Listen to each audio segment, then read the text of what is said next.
friends, Becky Harling here. I thought you might like to see what I do when I'm not home writing. Most of the time I'm not home writing these days. Today I'm here in Quito, Ecuador in the town plaza, and I am surrounded by beautiful cathedrals all over the place. And what I've learned in the last 9 months as I've been able to travel with Steve all around the world is that women experience the same issues all over the world. Last night I had the privilege to speak at a women's conference that was hosted by our radio station, HCJB.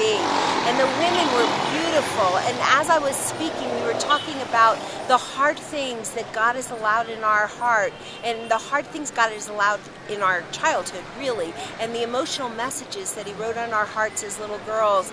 And when I began to speak, several of the women, I could see them leaning forward because their story was similar to my story.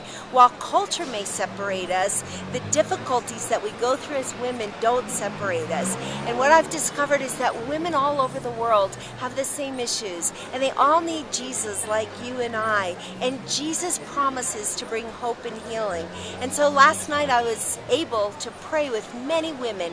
I was able to share my story and how God redeemed my life, how He brought me out of the pit, how He healed me from sexual abuse, and how He was able to do the same for them. It was an amazing evening for me, and I would appreciate your prayers as we do this. As I travel and speak to women around the world, I'm counting on your prayers.